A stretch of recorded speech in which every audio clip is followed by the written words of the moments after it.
So I want you to welcome your friend and mine, KrisAnne Hall.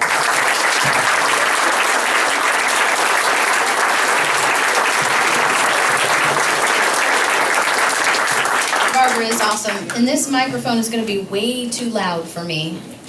Can we turn this down a little bit?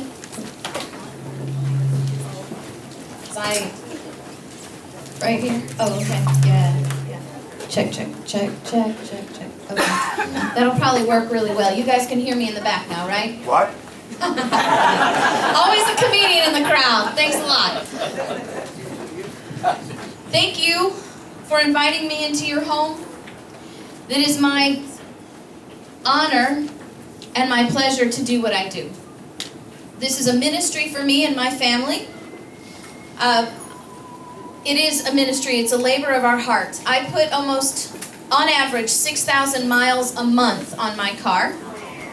I have a little Saturn Vue 2007, and I just turned over 280,000 miles.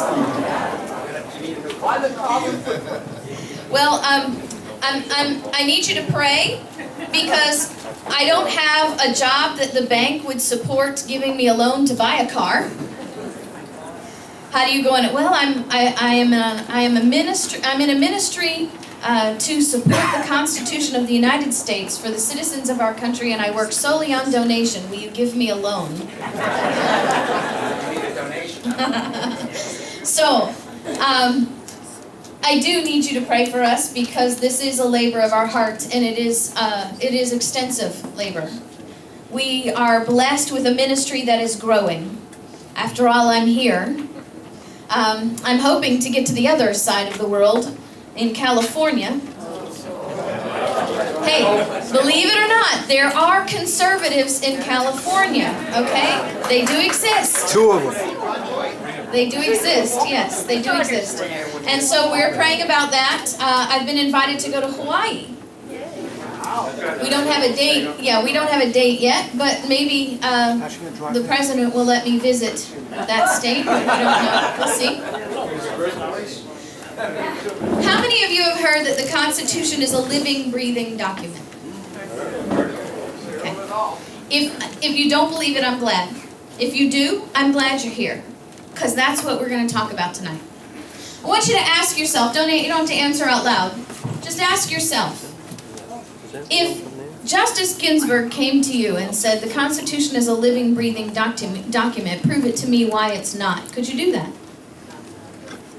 And I think that's the problem that we have, why our children are somehow able to believe, and even our adults are able to believe, that even though we think it's not a living, breathing document, that maybe that's just another way to interpret it. You know, another reasonable explanation. It's just a matter of opinion. Well, it's not a matter of opinion. It's a matter of fact. It's a matter of history. And what I hope to do tonight is arm you with the truth. The foundational truth as to why the Constitution is not a living, breathing document, so that you will be proper soldiers in the defense of our liberty. John Adams said in 1765, liberty must be supported at all hazards. We have a right to it derived from our Maker.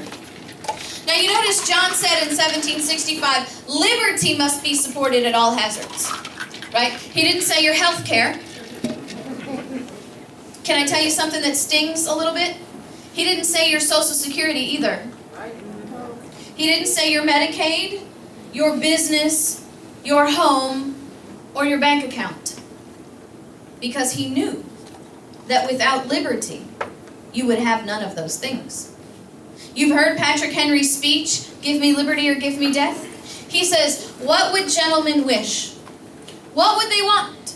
Is life so dear and peace so sweet to be purchased at the price of chains and slavery? Forbid it, Almighty God. I know not what course others may take, but give me liberty or give me death.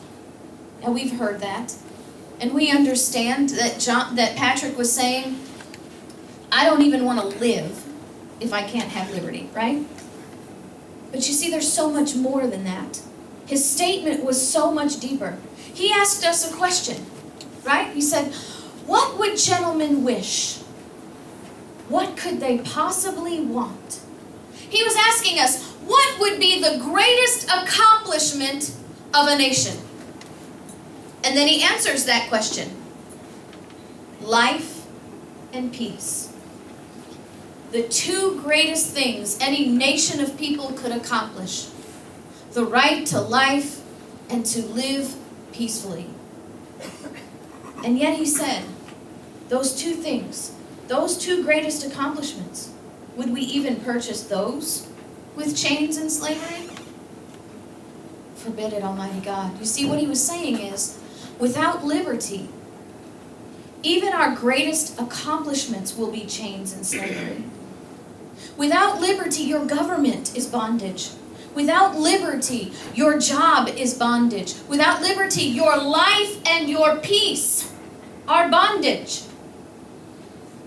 Because you cannot have peace without liberty. So John Adams said, liberty must be supported at all hazards. We have a right to it derived from our Maker. How many of you have heard of the principle called natural law? So you've probably heard of a man named John Locke, right? Okay. Well, if you know that, then you know John Locke did not invent natural law. Natural law was invented in the garden when God breathed life into Adam, because natural law says this: we are created in the image of God. And because we are created in the image of God, we've inherited certain things from God. Let me put this to you in an analogy. We are all biologically created in the image of our parents, right? And my hair color, my eye color, they come from my father. And ladies, you can probably join me here. The older I get, the more I look in the mirror, the more I see my mother. Right? Does that work for guys too? You see your fathers? Yeah? Okay. Well, that's what I mean. We are biologically created in the image of our parents, but we are created in the image of God. And in that creation of being created in the image of God, we've inherited certain things from God. One of those things that we've inherited is freedom. God is the most ultimate free being in the universe. Anybody wake up this morning and tell God how to run things? Well, see, God has that ultimate freedom, and believe it or not, we've inherited that ultimate freedom. Not the power of God, mind you, but the freedom. Problem is, we have taught the wrong things for so long that we do not understand that liberty and freedom are not synonymous. We do not want to live in a nation that's purely free. Why?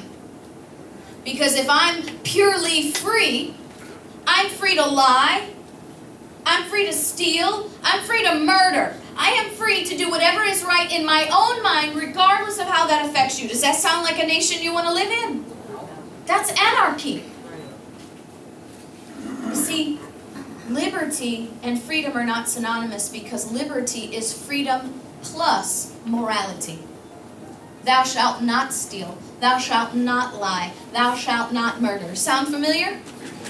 It's a shared morality of a people that binds and fetters the freedom to give us liberty. We can't live in a nation that's built on moral law alone. Because a moral law is the builder of a theocracy. Theocracies in the hands of men are tyranny because they have no freedom in it. And that's precisely why Sharia law has no place in this country.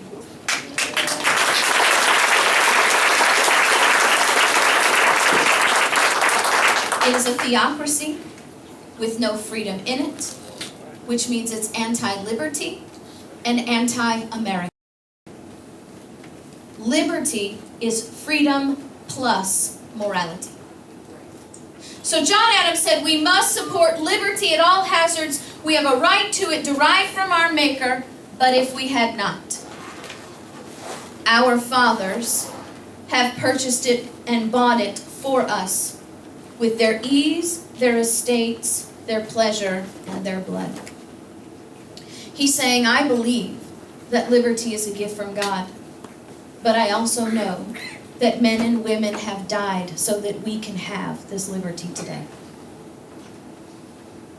And I believe that many of us here have that share John Adams' understanding of liberty. But listen to what he says in 1765. our fathers have purchased it for us, right?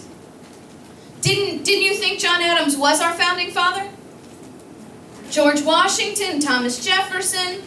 In my 5-hour seminar, you'll hear the names of some important founders that our country would not exist without them, but you don't get taught them. John Leland, who is actually the father of our Bill of Rights. Richard Henry Lee, the father of our independence. James Otis Jr., who fought the government for our Fourth Amendment liberties. Penelope Barker, because in spite of what the revisionist wants you to believe, our founding mothers were not oppressed, beaten, downtrodden, weak women. They were strong. They were courageous. They were resolved. And oftentimes, sorry guys, they sacrificed a whole lot more than the men. Penelope Barker held the second Tea Party meeting just 10 months after Sam and the boys threw tea in the harbor. Mercy Otis Warren, Elizabeth Adams, Abigail Adams, all of these women did so much to found our nation. But John is saying, not us. Don't look at us. We didn't purchase this liberty. It was purchased for us by our fathers. And if we are going to understand the liberty, the understanding of liberty that they had, the principles founding their existence, we must know who John Adams' fathers were. How else are we going to know who taught them what they would eventually pledge life, fortune, and sacred honor for us? So what I want to do is take you on a little historical journey. We're going to go to 1041 England, because in 1041 England already had the most complex form of government known to all man in medieval times. They had a common law system, which was better than everybody else. They also had an agreement with the king. Twice a year they would meet in a pre-designated area. They would meet with their barons and lords, and they would explain to the barons and lords the things that they liked and didn't like about their kingdom. And then the idea was the barons and lords would take these suggestions and complaints to the king, and the king would do what? Whatever he wanted, right? Because he's king. He doesn't have any obligations to the people. But it's not about the government. What I want to show you here is that government never gets liberty. It's got to be in the heart of the people. And this very, very speck of a seed of beginning of representation was growing in the hearts of these people. I'm also going to show you that there's a genealogy to our Constitution. Our Constitution could not exist without 5 documents having been written before it. 5 documents and 700 years of battle to secure the blessings of liberty. This king in 1041 is on his deathbed. He has no male heir to the throne. He has no, well, let me put it this way, he has no son. So he tries to appoint his second in command, Harold, to be King of England. But you realize in this day and age, kings are not appointed in Great Britain, right? You don't elect a king. They're born. And just because this king didn't have a son doesn't mean there wasn't an heir to the throne somewhere, and there was. His name is William I, and he lives in Normandy, and he's really ticked off. He's mad because not only has this king not invited him to come over and be King of England, but he's passing the throne outside the bloodline. Well, William is not only unhappy, but he has a nickname. He's called William the Conqueror. And he does just that. He takes his Norman army over to England and conquers Harold and the English people in 1066. You've probably heard of the Battle of Hastings. Well, after this Battle of Hastings, William sets himself up on the throne. This may not have been a very big deal, because it's medieval time after all, right? That's how kingdoms worked. But this is not just any kingdom. This is a kingdom with the most complex form of government already in existence known to man. And William is not very fond of England. As a matter of fact, he hates it so much that he will not even allow people to address him in the king's court in English.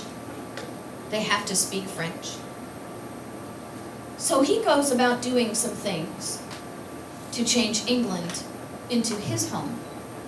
He starts replacing the judges in the English common law system with judges that were loyal to him. He starts writing new laws that would incorporate foreign law, his Norman law, upon the English people. He starts chasing the private landowners off of their land through threat and force itself, literally running a lot of them out of Great Britain altogether, and then handing their land over to his foreign friends. I mean, how else do you keep foreign rule in a nation if it's not full of foreigners? He starts establishing arbitrary taxations and putting his people in the churches to govern the churches, to rule the people, and to collect his taxes. This goes on for about 40 years. William is on his deathbed. He's had 4 sons. His first son has died in a hunting accident. He and his second son get into a huge argument. And his second son runs off to fight in the Crusades, leaving 2 sons, William II and Henry I. William II takes the throne, and shortly thereafter, William II and Henry I go hunting.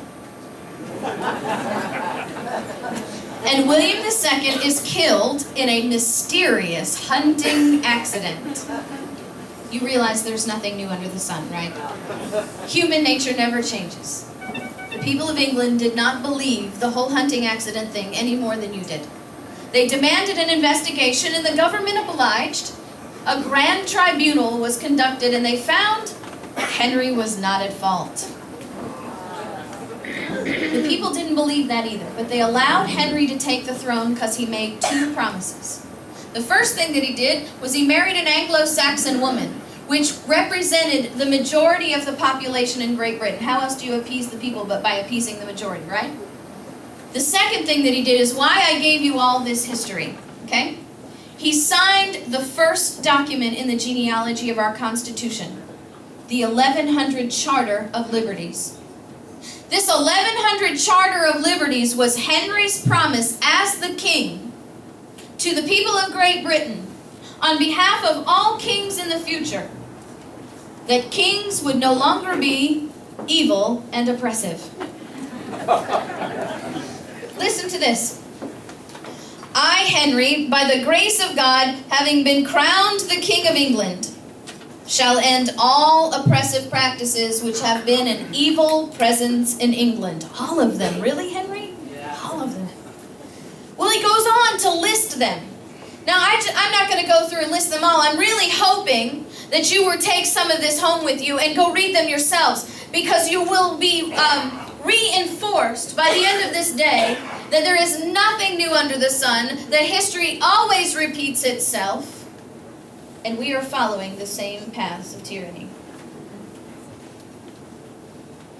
If any baron or earl of mine shall die, his heirs shall not be forced to purchase their inheritance, but shall retrieve it through force of law and custom. In 1100 England, inheritance tax was evil and oppressive. Wow. Isn't that what inheritance tax is? Purchasing your inheritance back from the government? Right. I'm curious, though, why don't we call it evil and oppressive? Why aren't we demanding that it be overturned? I think it has a matter to do with education. We don't teach the proper perspective. You see, I believe that if we taught the truth about it, it wouldn't exist anymore.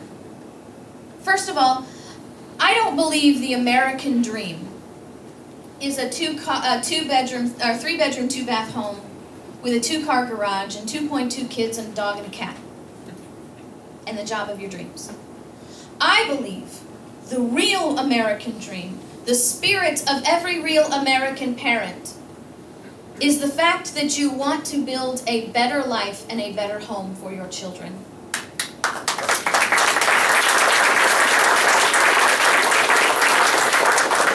up in one of those homes. My father worked in construction his whole life. He can't straighten his right arm out any more than this because he swung a hammer so much. He would come home dirty, exhausted, broken, and tell me, every day I do this for you. I do this, I break myself, so one day you can use your mind and not your body, and you can have a better life than I have. I think that is the American dream.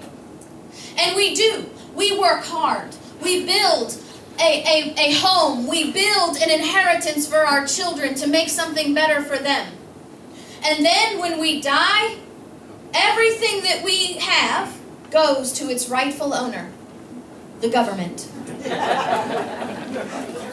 then if your children want to participate in the fruits of your labor, they can purchase that back from its rightful owner, the government, and start on their version of the American dream, building for their children, and when they die, it goes to the rightful owner, the government, and their children can buy it back.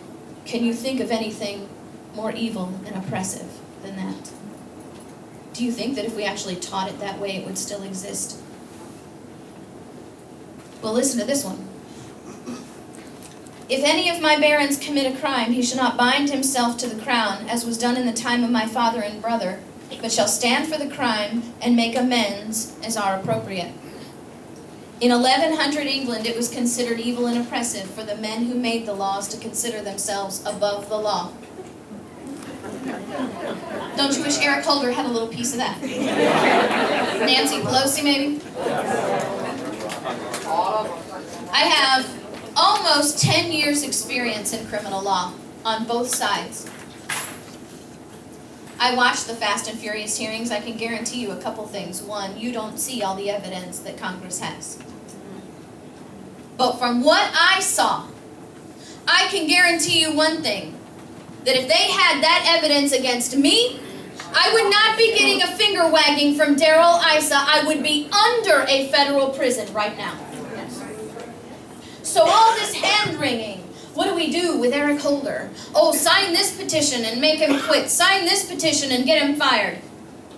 Boggles my mind. It infuriates me.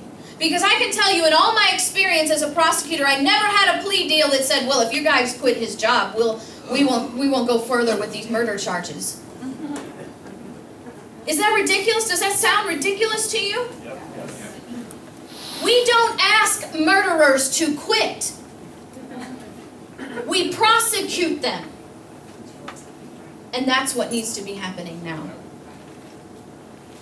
Well, before you think we were better off in 1100 England than we are today, rest assured, Henry didn't believe a word of anything he was signing his name to. He was simply appeasing the people, but it's not about the government.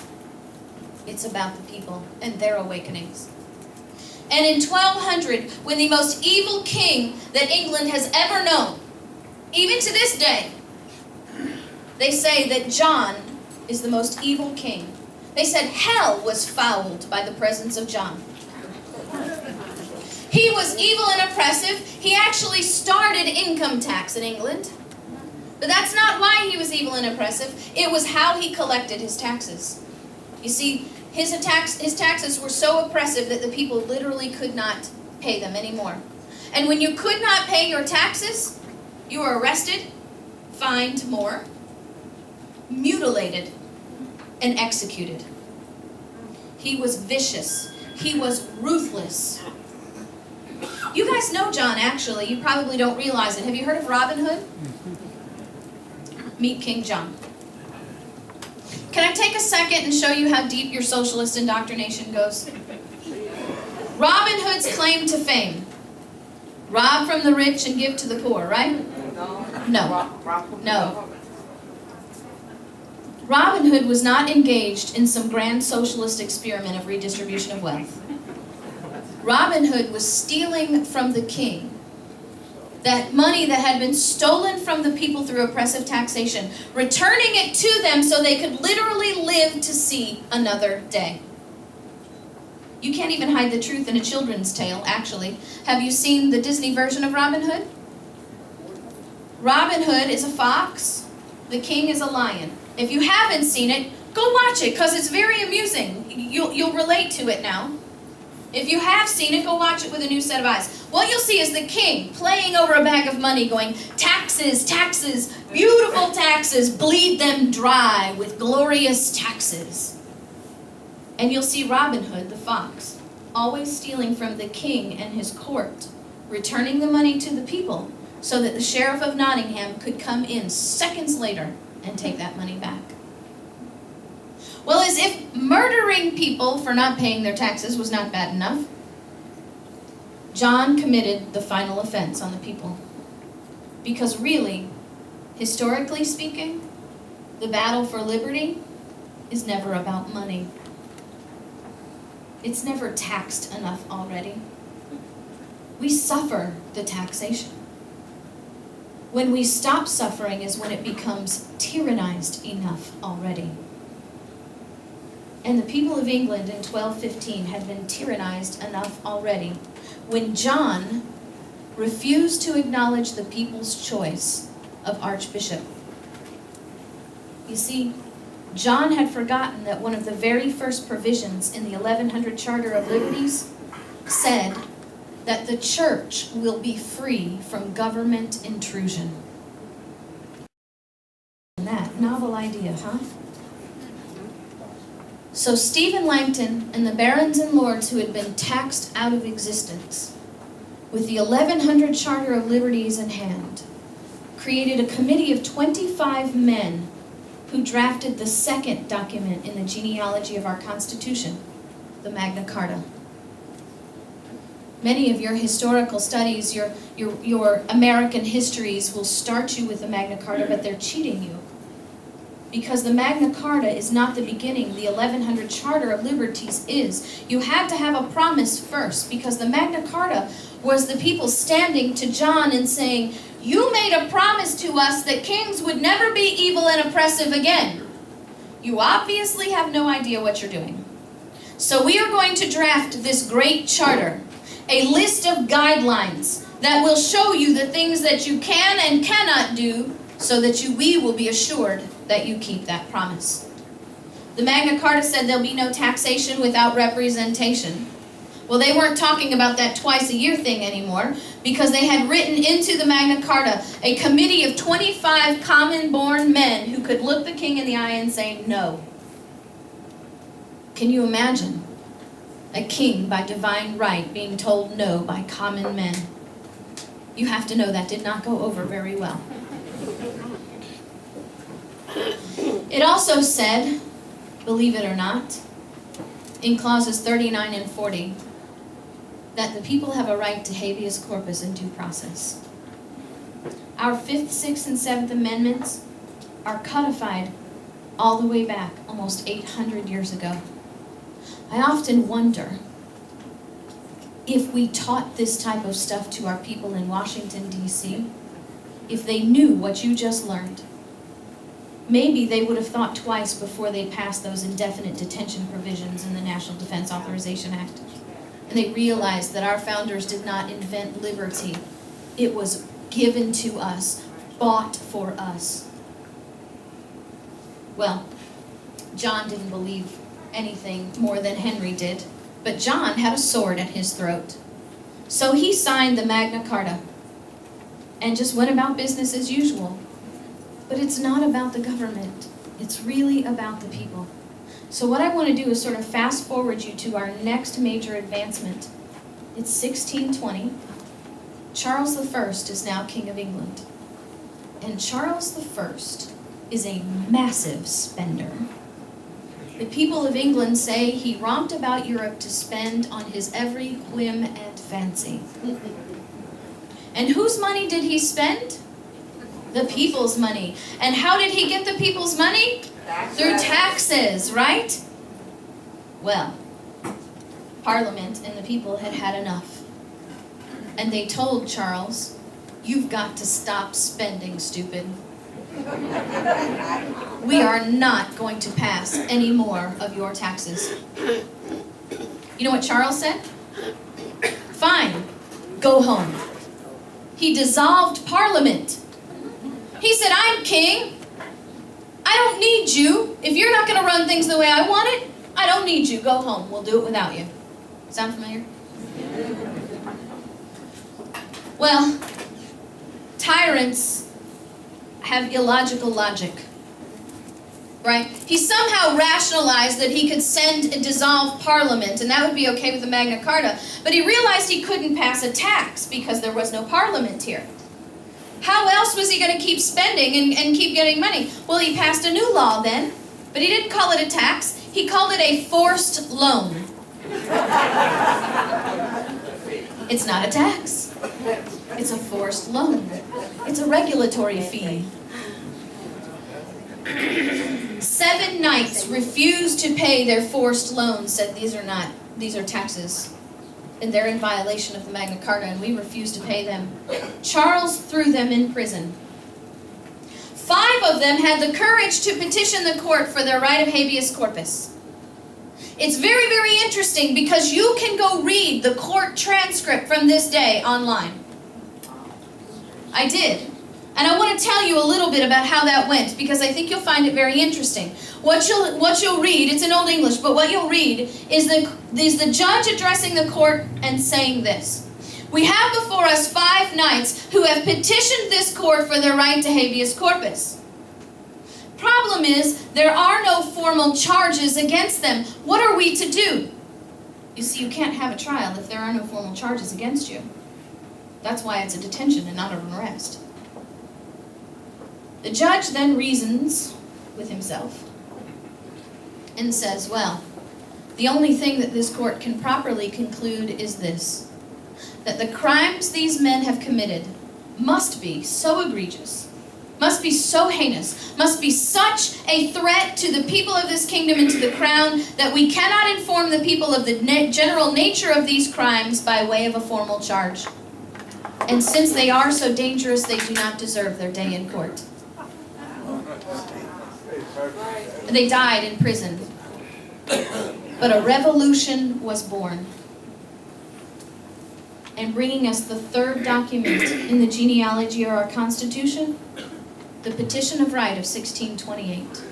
This Petition of Right of 1628 is a list of grievances against Charles I on how he has violated the Magna Carta and broken the promise of the 1100 Charter of Liberties. It says, there'll be no taxation without representation, no matter what you call it. You cannot quarter soldiers in our homes. You cannot invoke martial law on our people in a time of peace. And yes, we do have a right to habeas corpus. All the way back in 1628. There's a small sentence in the preamble of the Petition of Right of 1628 that I'm going to give you because it's very, very interesting, very relevant to this study that we're in. And it says this. It says that liberty is the inherent possession of men and not the gift of government. This was their great awakening. The understanding that liberty is not here. Liberty is here. Can I give you a short illustration to help bring this home to you? Because I think each and every one of you are here today because you had a moment 3 days ago, 3 years ago, 30 years ago. You had a moment where you said to yourself, because you saw something on the news, you saw something in the paper, you saw something on the internet, something a friend said to you, struck you, and you thought, that's not right. There is something wrong with that. I'll suggest to you that nobody taught you that something was wrong. It was something that you said just instinctively, something is wrong. Because it nagged at you. And nagged at you and nagged at you until you wanted to know more about that so you could figure out what was wrong. And maybe you reached out to other people and found that there are other people that find this just as wrong as you do, and you're not crazy and you're not alone.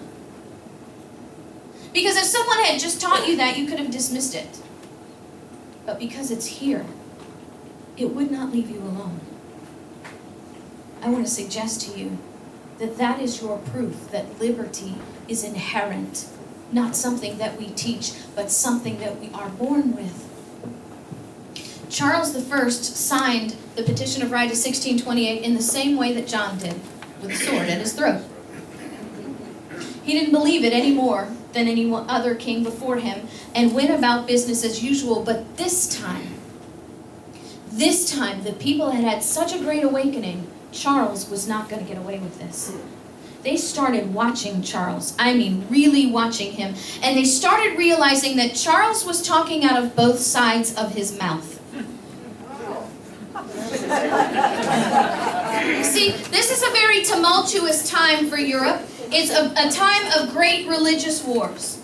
There are battles all over, this religion fighting this religion, and it was all about religious power.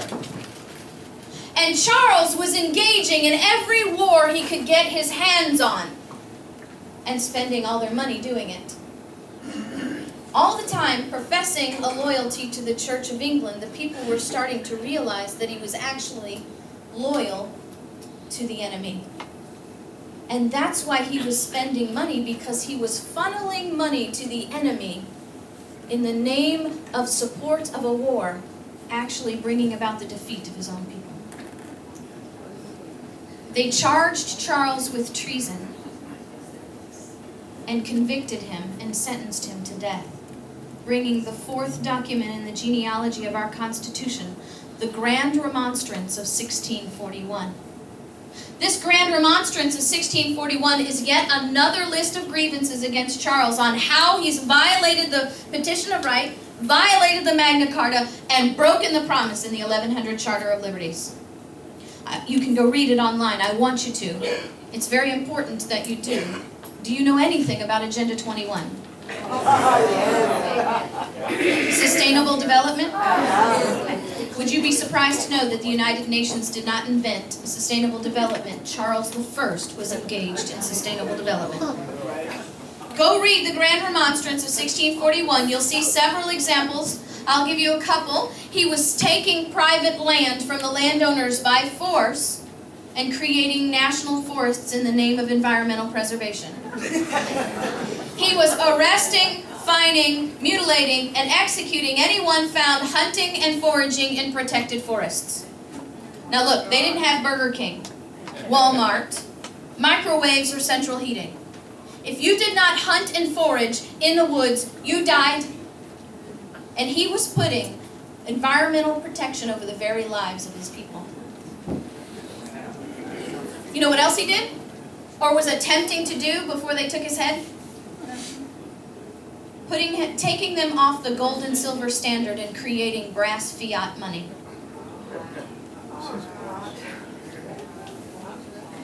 Let me read you a portion of this Grand Remonstrance, the very important part that I think in this study.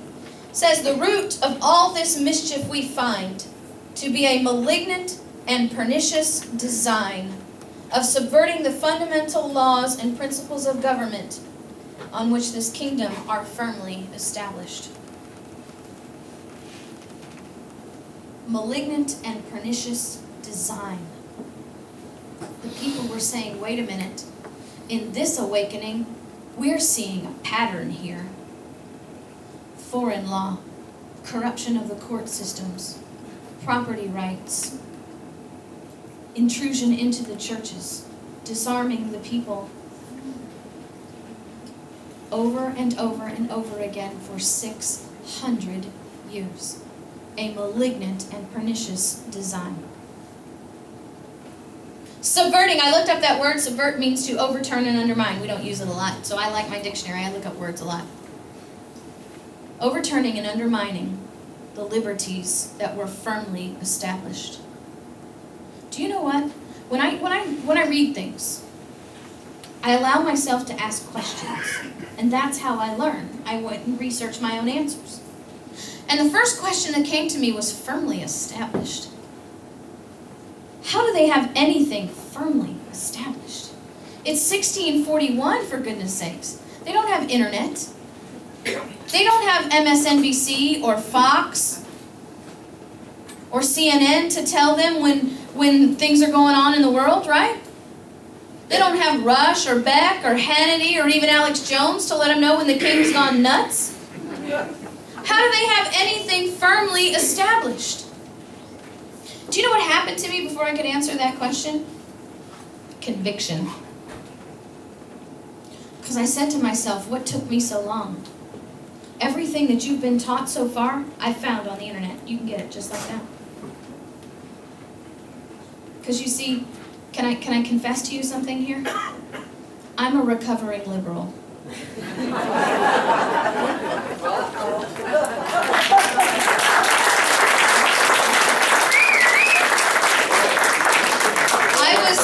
I was raised in a very liberal home. The only thing more evil than Satan himself was a Republican. And I spent way too much time in college. If you don't go to college as a conservative, you're not coming out as one. Right? But a funny thing happened to me. I graduated and got a job. And I had to pay back all these student loans, right? Because I worked myself through college. And I didn't have Occupy to tell me that the government's supposed to pay back my student loans. And so I'm looking at my paycheck, right? And I'm thinking, I gotta pay back all these loans. I worked myself to death to get myself in a better place. And the guy down the street who's not done anything his whole life, doesn't want to do anything, is still getting my money. This is not the fairness they told me taxes were all about. Then I realized that Hillary was lying to me. Okay? Because it does not take a village to raise a child. It takes a family to raise a child.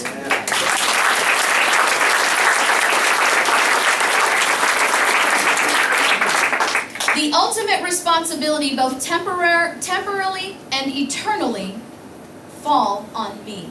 And I can't blame anyone else for the adult my child becomes.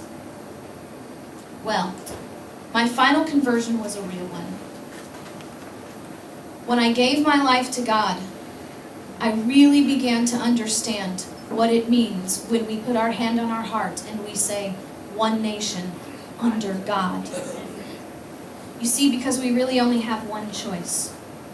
We will either be under God as our provider, or we will be under government as our provider. And this distinction there is, remember the pledge says, one nation under God, indivisible. We only remain indivisible when we remain under God. Because when we become under government, we are divided by it. It's the only way government retains its power is to divide and separate its people. Class war, race war, war against women, war against this, war against that. And when you abandon our position as one nation under God, we will be divided as one nation under government. Well, I started then to think about the malignant and pernicious design. I wondered, are we so smart now? Are we so technologically advanced that we've somehow avoided this malignant and pernicious design? Right? We don't see any attacks on our property rights, right? No oppressive taxation, no foreign law, no corruption of our court systems, no attempts to disarm the people. And we certainly don't see the government put itself in our churches, do we? So I wondered, what is the key to our malignant and pernicious design? Do I have any educators in the room? Ever have one of those moments where you're teaching and the light bulb comes on and you teach yourself? I had one of those. The answer to my question actually came to me while I was teaching, because I asked my groups the same question every time. So if you've heard this presentation, you're not allowed to answer this question. You'll mess up my statistics. How many of you have heard of the Glorious Revolution of 1688? That's about average. That's about average. 3 in a group of about 150. It's about average. That is the key to our malignant and pernicious design. Patrick Henry said, I have but one lamp by which my feet are guided, and that is the lamp of experience. I know no way to judge the future, but by the past. Alexander Hamilton said that experience is the oracle of truth, and where its responses are unequivocal, they ought to be held to be sacred. How many of you have heard that those who do not know their history are doomed to repeat it. Can I correct that statement for you just a little bit? You will always repeat history. There is nothing new under the sun. But those who do not know their history are doomed to repeat its mistakes. And in this case, it's tyranny. Our history has been stolen from us. We don't even know the glorious revolution of 1688. We have nothing to tie all this history that I've just given you to our very own Constitution and Bill of Rights. Number one, I ask kids all the time, who fought in the Revolutionary War? I actually forgot to ask them that this time. Who fought in the Revolutionary War? I always get the same answer. The Americans and the British. But there were no Americans in the Revolutionary War. They were British, proud British citizens. They were Americans by geography, but by nationality, they were proud British citizens. Our Revolutionary War was not a foreign war. Our Revolutionary War was a civil war. A civil war where 9% of 3 million people armed with black powder muskets overthrew the most powerful government in the world. Can you imagine how powerful of a history lesson that would be? Can you imagine in the malignant and pernicious design why you would not want your people to know that? Well, our founders were proud British citizens, and they came to this nation with their own Constitution. The Constitution, which just happens to be the 5th document in the genealogy of our Constitution, birthed out of the glorious revolution of 1688. In the glorious revolution of 1688, James II is now the king, and he was doing okay until his wife died. I think that James was never really fond of wearing the pants in the family because it seemed like the women ran the country. Because as soon as James married his second wife, life changed in England. He married a foreign princess from Rome, and immediately, as soon as she came over, they started doing what? Corrupting the judges, replacing them with judges that were loyal to them. Why? Because they wanted to enforce Roman law on the English people and overturn their English common law. Started corrupting the court systems, started taking the land from the private landowners and giving it to the princess's friends. Oppressive taxation, disarming the people, and putting government agents in the churches to enforce law and collect taxes. 5 ministers petitioned the king and said, "We are Protestant. Do not put your agents in our churches and force convert us. We are English. We have our own common law. Do not force foreign law on us," because believe it or not, in 1688, they had the right to petition the king of their grievances. Do you know what the king did? He put them in prison. Put them in prison and charged them with a crime called seditious libel. Seditious libel said that it's absolutely against the law to disagree with the king. Punishable by death. And they learned, I guess, from the Petition of Right of 1628, because you have your habeas corpus rights, you have your right to a trial if you're charged with seditious libel. However, there's a provision in the law that says truth is no defense. So even if you're right, you're wrong, because it's absolutely forbidden to disagree with the king. These ministers were imprisoned, but a revolution was born. The glorious revolution of 1688, bringing about the English Bill of Rights of 1689, our 5th document. Another list of grievances against the king on how he's violated the Grand Remonstrance, the Petition of Right, the Magna Carta, and the promise of the 1100 Charter of Liberties. Listen to this.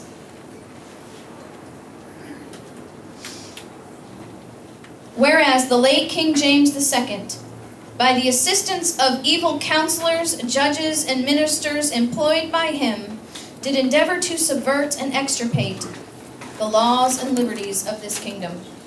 Did you hear that?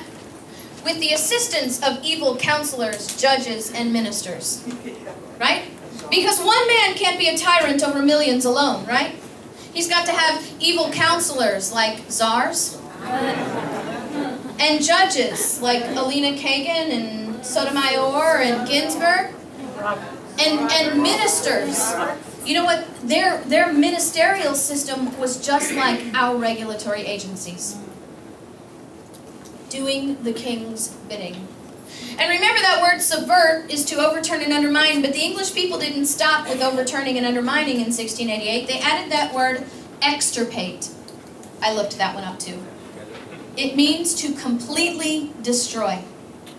Completely. Can I ask you a silly question? If you completely destroy something, is there anything left? I mean, that's why it's completely destroyed, right? Completely destroying liberty. And then these lists of grievances. Let me read to you a couple. By assuming and exercising a power of dispensing with and suspending laws and the execution of laws without the consent of Parliament.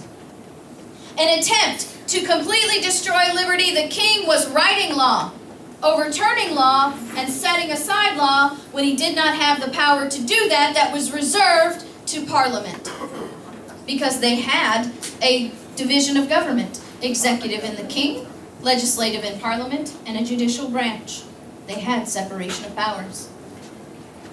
And that is an attempt to completely destroy liberty. I just have to say two words to you. Executive orders. Problem is, we've got the same problem today that they had in 1688. Because the king was doing this and Parliament was doing nothing about it. We've got a president doing this with Congress doing nothing about it. Do you know, I got an email several months ago from Mitch McConnell asking me to sign a petition to ask Barack Obama to stop stealing legislative power. Do you know, my head exploded, right? I got the duct tape out, taped my head back together, and went about writing Mr. McConnell an email. I couldn't let this one go. I went about explaining to Mr. McConnell all about separation of powers. I explained to him that our founders had a great debate over which method of separation of powers they were going to use. Were they going to use the Virginia model, which had parchment boundaries that said their three branches are separate and distinct and they never do blend or meet? And then they had to choose also from the Massachusetts model based on the philosopher of Montesquieu and say, yes, they're separate and distinct, they never meet except for blending of checks and balances. I explained to him that our founders wisely chose the model of Massachusetts and that our separation of powers is a two-sided coin. The legislative branch has its power, the executive branch has its power, and the executive branch cannot steal from the legislative branch. But the flip side of that coin is that when the executive branch does steal that power, it is incumbent, it is a duty, it is a responsibility of the legislative branch to fight back. And then I said something that ensured that Mr. McConnell would never return my email. I told him, because I had just bottled it up as long as I could, that it was about time he pulled up his big boy pants, did his job, and stopped whining to me about it.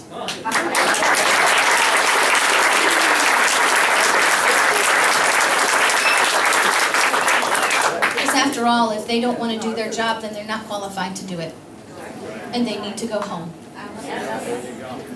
Well, in 1688, that was an attempt to completely destroy liberty.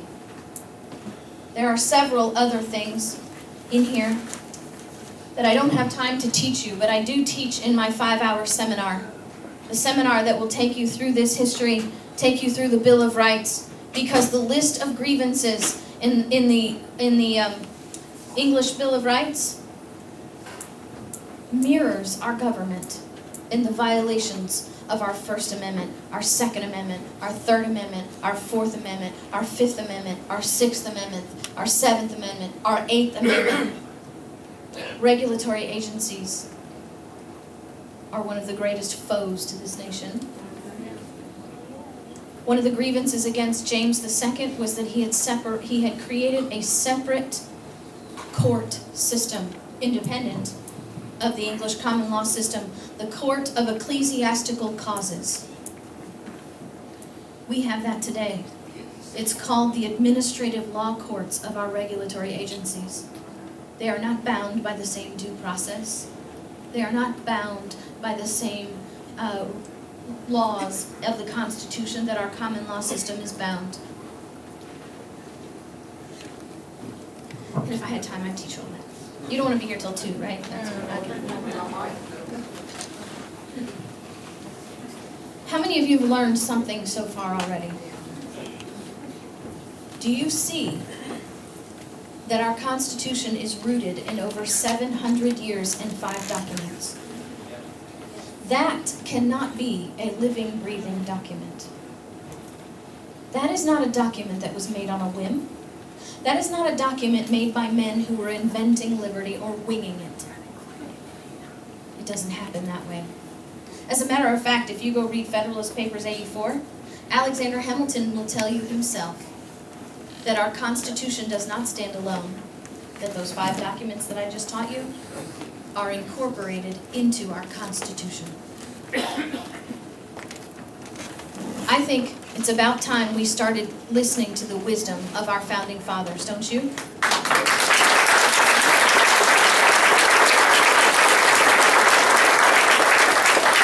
Well, I'm going to close with just a little bit more wisdom from one of our founding fathers, John Adams.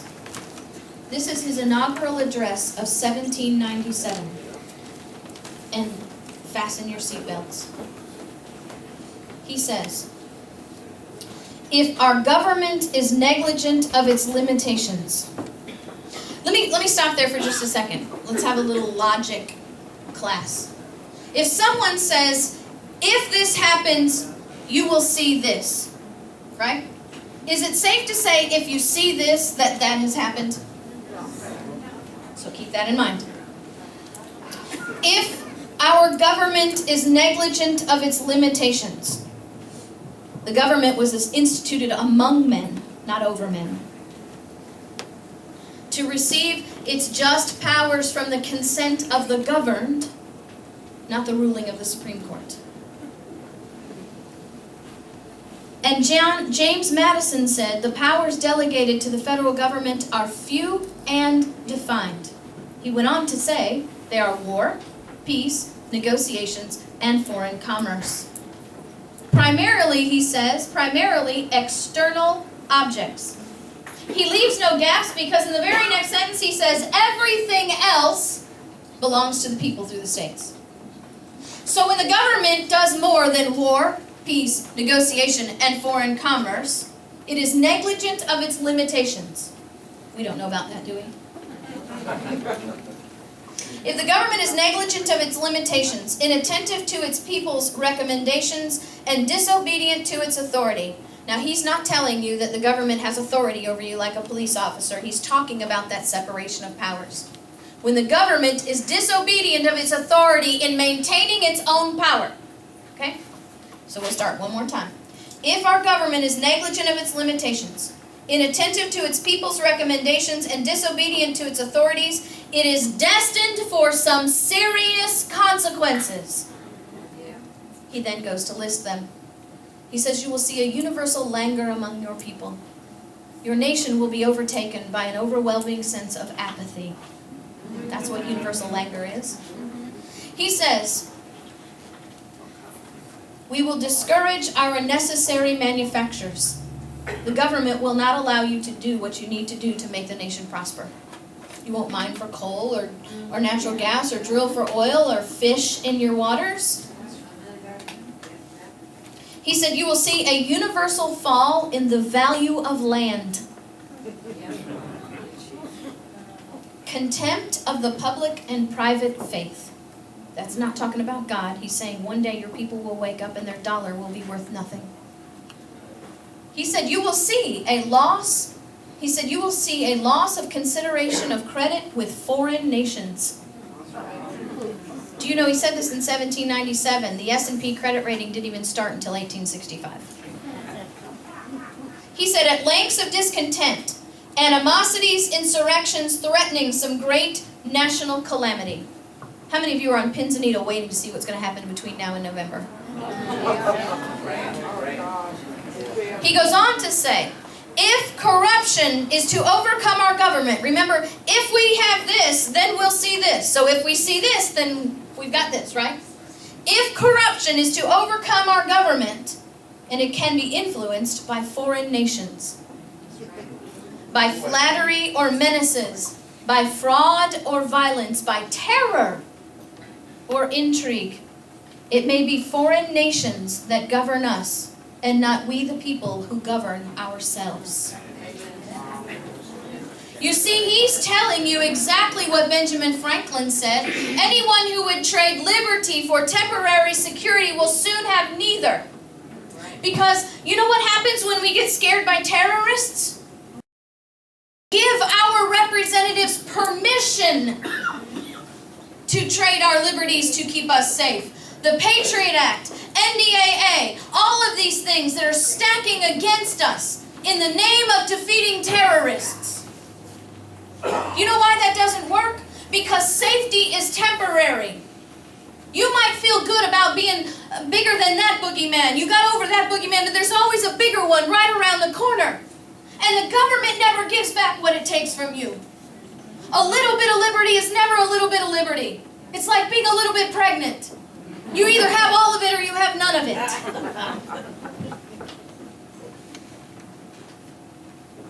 He says if we are to have a free Republican government, please, if I could get down on my knees and stand back up again, I would beg you to remove from your vocabulary that word democracy when you're talking about this country.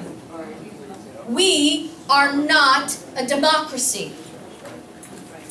No matter how much they want us to be, we are not a democracy. A democracy is mob rule. It is tyranny. Thomas Jefferson said that tyranny in the hands of one man is no different than tyranny in the hands of 174. It's still tyranny. It's mob rule.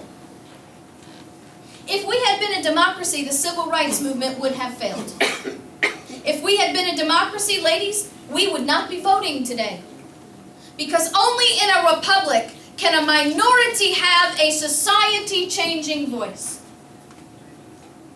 And it just sickens me to hear the people in Washington, D.C. and in our local governments refer to us as a democracy.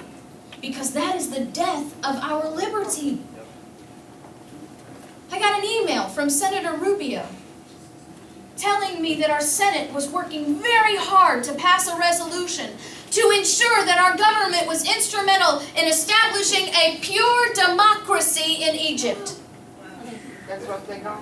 That's what they're getting. That's exactly what they got, too. They spent our tax dollars, our resources, the lives of our men and women, establishing a pure democracy that ensured that our mortal enemy is now the leader of that government, and they will oppress people in the most heinous and wicked ways. And we paid for that. I thought to myself, et tu, Rubio? Et tu?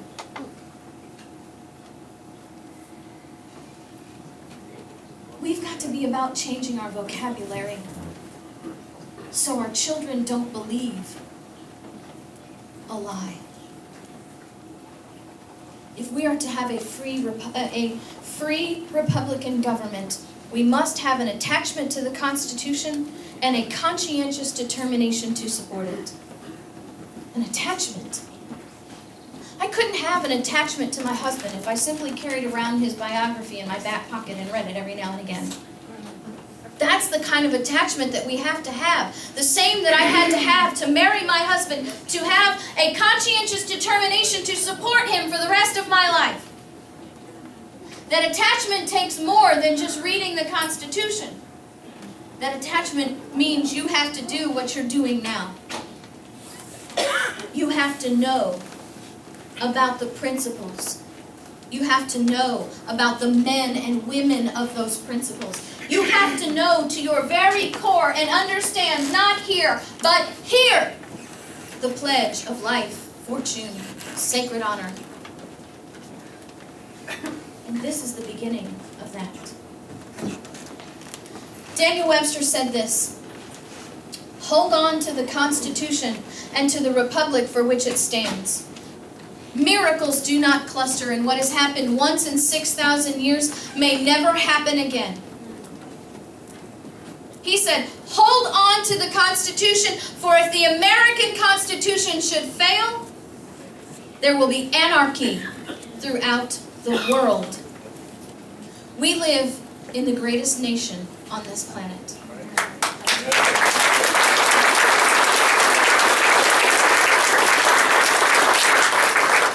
We have the greatest birthright given any man. But the truth of it is, to whom much is given, much is required. Barbara was telling you that I teach the kids. I taught a group of high school students in Florida, my 5-hour seminar. And I broke the cardinal rule of teaching high school boys. I started to cry. I was overwhelmed. I was really stressed out because I had never taught high school students my 5-hour seminar. I thought, how am I going to keep them engaged for 5 hours? And as I moved through that seminar, I taught myself. I got to see in front of my very own eyes proof that liberty is inherent, because I didn't have to teach them this. I started teaching them what I'm teaching you, and I watched the lights come on. I watched the awakenings in their spirit. And it overwhelmed me for a minute because I had to look them in the eyes, and I thought to myself, my God, what have we done to them? What are we leaving them? We have become so pacified in our prosperity. We've become so lazy in our luxuries that we've squandered away a gift that's been bought for us that we're supposed to be passing on to our posterity. And then I told them, I'm sorry. On behalf of my generation, I am so very sorry. And then I told them, I looked them in the eye and said, but don't you dare. Don't you dare use our negligence as an excuse to do nothing. That's right. Because this is your call too. And I told them, I promise you, from this day forward, every breath that I have, everything within my power, both humanly and superhumanly, will be spent trying to get back what we've lost, so that you will have at least what I started off with.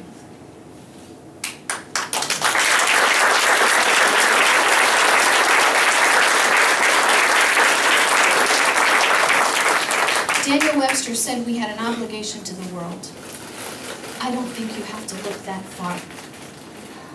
I think you just have to look into the eyes of every young person that you pass.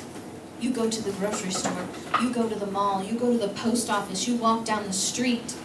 You look them in the eye. And you think to yourself, what have I done? And how will I explain to them why I didn't do everything that I had to do? See, I have a 6-year-old, and I have to think about that every single day. And I took a stand one day and said, you know what? I'm not going to have to explain to him why Christmas presents and birthday presents and vacations and movies were more important than liberty. Because God has given me a call, and I am going to do everything that I can to be obedient to that call. My husband's favorite athlete is Michael Jordan. He brought home a biography of Michael Jordan, and I read it. Michael Jordan said his life philosophy was that he left it all on the court. That he couldn't take it home with him. That everything that he had to be spent that day. Because when he woke up, he'd have it all new again and start over. I said, that's it. That's the key. You have got to make your life about that. Put it all on the line. Put it all on the court. Leave it all there, because the next morning it's all new. And if you do not, you risk that you'll get to the end of the line and think, wow, I could have done more. now that it's all gone, and I see what it's worth, I really could have done more. And I've just pledged myself to not have any regrets. I'm leaving it all on the court. So how many of you can think of at least one other person that you wish had been sitting here tonight to hear this? How about 530, 400? Can I ask you something? Why don't we require this type of training? Why don't we have to have a 5 hours? Is that too much training? They could have my seminar for 5 hours and be armed with more than they have, any of them now. Don't let them tell you I went to law school so I know the Constitution. That's a big fat lie. I went to law school. I didn't learn anything about the Constitution there. And if you go to Harvard, you don't even have to pick up the Constitution because Alina Kagan removed that from the class rolls for a graduation requirement. When I was in undergraduate school, I went to work as a plumber. I thought, I'm a single woman, I need to know how to do these things, right? Why should I have to pay somebody to do something that I can do myself, and they're going to pay me to learn how to do this? Great, this is awesome. Do you know the master plumber wouldn't let me touch a toilet until he was certain that I had the proper training and understanding to not mess it up? Can I ask you, why did I have to have more training to touch a toilet than our legislators have to mess with our liberty?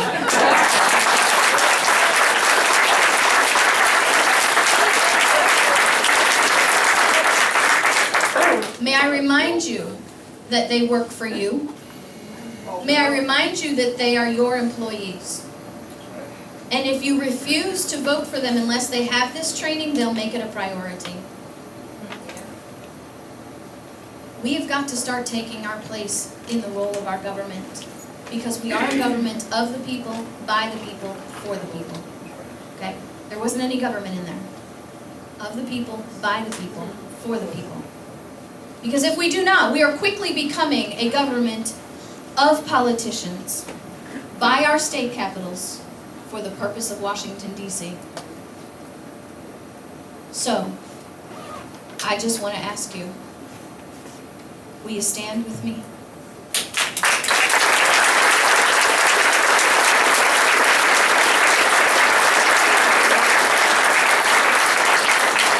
Let's leave it all in the court. Let's do everything that we can so we don't have to look to those children in their eyes every day and think, why am I doing nothing? Because we're not at the point of choosing, doing nothing or doing something. We're beyond that. We're at the point of, I have to do everything because you have 118 days. You have 118 days. You can do it in 118 days, but it's going to take everything you've got. And that's what it's going to take. And you know what? That's what liberty's supposed to take anyway. The standard is eternal vigilance. And so, what I want to do is I want to remind you that I've promised Barbara that I would come back and teach my 5-hour seminar. Is there anyone here that would be interested in that?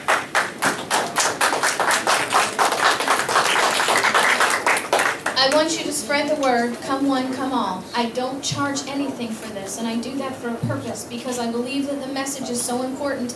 I don't want to leave anyone out. Tell your politicians it won't cost them anything to come. Tell them it'll cost them if they don't. Okay? And we will come back. I'm so honored to be here. This is a huge crowd. I want to thank you for devoting your time listening to me. I'm always amazed when people listen to me. Support us in this ministry if you can. 6,000 miles is a lot on a Saturn view. I just replaced the rack and pinion. And now I have to replace the engine mount bolts. Which is okay because my brother is a mechanic, and so it only cost me $65 to buy the engine mount bolts. He does that for me. I am blessed that way. He changes my brakes. He even changed my rack and pinion for me, and I love him dearly. So I want you to pray for us, though, because when I can, I drag my son everywhere I go. He is homeschooled. I'm very proud to say that.